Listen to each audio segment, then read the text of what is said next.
ठरलं तर मगच्या आजच्या एपिसोडमध्ये आपण पाहत आहोत की तन्वी ढाराढूर झोपलेली आहे आणि प्रतिमा आत्यापाशी सायली जागी आहे.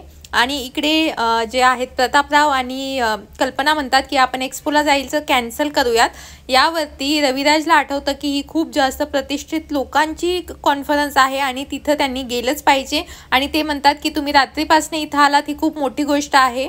आणि त्यावरती अश्विनही सांगतो की ते ठीक होईपर्यंत मी कुठेही जाणार नाही, तर तुम्ही सगळे जाऊ शकतात. आणि इकडे एक्सपोमध्ये महिपत आणि साक्षी आलेले आहेत आणि प्रतापराव यांना न आलेलं पाहून, त्यांच्या फॅमिलीला न आलेलं पाहून त्यांना वाटतं की तन्वीनं तिचं काम खूप चांगलं केलेलं आहे आणि असं विचार करून ते काउंटरपाशी जातात. तेवढ्यातच प्रतापराव आणि कल्पना तिथे येतात. हे पाहून त्यांना धक्का बसतो आणि ते विचार करतात की ठीक आहे, हे आले तरी आम्हाला काही फरक पडणार नाही, अर्जुन आणि सायली नाही आले ते महत्त्वाचं आहे.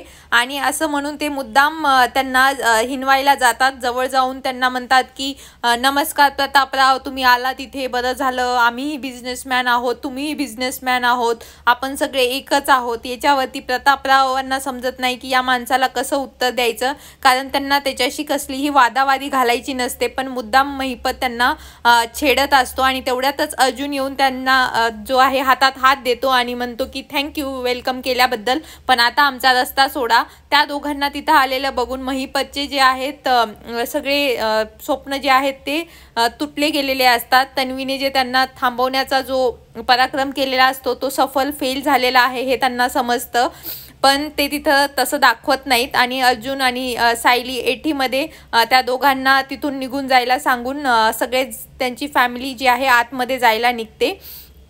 इकडे जी आहे प्रतिमा कशी आहे, तिची तब्येत वगैरे कशी आहे याबद्दल प्रतापराव आणि कल्पना विचारतात. त्यावर सायली सगळा घडलेला प्रकार सांगते की कसं ते प्रतिमापाशी बसलेले असताना एक्सपोला जाणार होतो आणि महिपतचा डाव आम्ही उधळून लावणार होतो याबद्दल विचार करत असतात. तेवढ्यातच प्रतिमा आत्याला शुद्ध येते आणि त्या बिलकुल नॉर्मल बोलायला लागतात आणि त्या आनंदी होतात सायलीला बाजूला बघून. आणि त्यानंतर अर्जुन जो आहे तो रविराज यांना पण बोलवतो आणि प्रतिमा उठून पण बसते आणि तिला खूप चांगलं वाटत असतं सायली अर्जुन यांना बघून. तर रविराज सांगतात की सगळी फॅमिली इथे होती, कल्पना प्रतापराव आत्ताच ते एक्सपोला गेलेले आहेत कारण ती खूप इम्पॉर्टंट कॉन्फरन्स होती, नाहीतर ते रात्रभर इथेच होते. यावरती प्रतिमा जी आहे सायली अर्जुनला म्हणते तुम्हाला जायचं नव्हतं का? ते म्हणतात आम्ही जाणार होतो पण तुमच्या तब्येतीच्या पेक्षा आम्हाला जास्त काही इम्पॉर्टंट नाही. पण प्रतिमा आत्या जी आहे त्यांना फोर्स करते आणि म्हणते तुम्ही नाही गेलं तर मी जास्त आजारी पडेल. इकडे कल्पनाला प्रतिमाची तब्येत ठीक आहे हे ऐकून खूप चांगलं वाटतं. इथे एक्सपोमध्ये जे आहे महिपत तन्वीला फोन करतो. तन्वी झोपलेली असते आणि तो तिला म्हणतो की तुला पार्टी द्यायची आहे, तू एवढं चांगलं काम केलेलं आहे. तो मुद्दाम तिला हिनवत असतो कारण अर्जुन आणि सायली कॉन्फरन्सला आलेले राहतात. आणि त्यानंतर ते तिला सांगतात की तू इथे लगेच्या लगे उठून ये कारण सायली आणि अर्जुन पण इथे आलेले आहेत. त्यावरती तिची झोपच मोडते आणि ती म्हणते की मला घरात सध्या काय झालेलं आहे माहिती नाही, माझा डोळा लागला होता, मी चेक करते आणि लगेच तिकडे येते. इकडे सायली अर्जुन आणि प्रतापराव जे आहेत ते आनंदी होऊन सगळेच आलेले आहेत हे बघून आतमध्ये जातात. अर्जुन आणि सायली ठरवतात की महिपतचा डोळा चुकून थोडा वेळ इथं फिरायचं आणि नंतर आपण त्यांच्या घरी जायचं, म्हणजे कोणालाच समजणार नाही की आपण इथे आहोत की नाही. त्यांनाही असं वाटलं पाहिजे की आपण इथेच कुठेतरी असू आणि आपलं काम आपण करून घ्यायचं. इकडे तन्वी प्रतिमाच्या रूममध्ये जाते आणि म्हणते की आई तू ठीक आहेस ना, माझा रात्रभर डोळाच लागला नाही.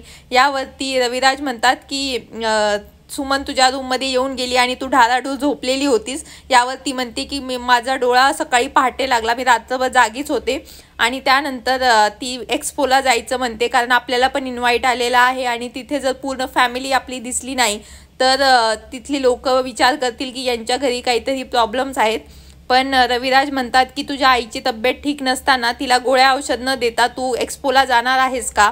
त्यावरती अश्विनही तिला म्हणतो की तिथे फॅमिलीचं इन्व्हिटेशन आहे पण सगळ्यांनी जायची गरज नाही, पण ती ऐकत नाही आणि जायला निघते. तेवढ्यात तिथे साक्षी आणि महिपत जे आहे एकमेकांना चर्चा करत असतात आणि इकडे आजीचा आहे जो मोबाईल वाजायला लागतो आणि तिला समजत नाही की कोणाचा मोबाईल आहे. पण तिची जी अस्मिता आहे ती तिला मोबाईल आणून देते आणि म्हणते की गोळ्यांचा अलार्म आहे आणि तुला कसं काय जमलं. त्यावरती ती सांगते की सायलीने हा अलार्म लावला आहे आणि तिथे काहीतरी खुडखुड करत होती. त्यावर अस्मिता सांगते की तिथे गोळ्या वेगवेगळ्या करून ठेवलेल्या आहेत, कधी तुला कुठली गोळी घ्यायची आहे. इकडे एक्सपोमध्ये सगळेच जण आपापल्या काउंटर्स लावलेले आहेत, तिथे फिरत असतात आणि पूर्ण आजीला समजत नाही की ह्या गोळ्या वेगवेगळ्या करून ठेवल्या ती एवढी कशी काय चांगली आहे, सगळ्यांची काळजी कशी काय घेते. आणि तिकडे प्रतिमाची तब्येत आता ठीक झाली आहे, यानंतरच ती गेलेली आहे. यावरती अस्मिता म्हणते की तुला फक्त तिचेच कसं काय कौतुक दिसतं, ती एवढं आपल्या सगळ्यांसोबत वागली तरी पण. त्यावरती आजी म्हणते की तिला मी कधीही माफ केलेलं नाही आहे, परंतु तिचा चांगुलपणा मी विसरूही शकत नाही, मागच्या 2 वर्षात ती कशी वागली आहे त्यानंतर.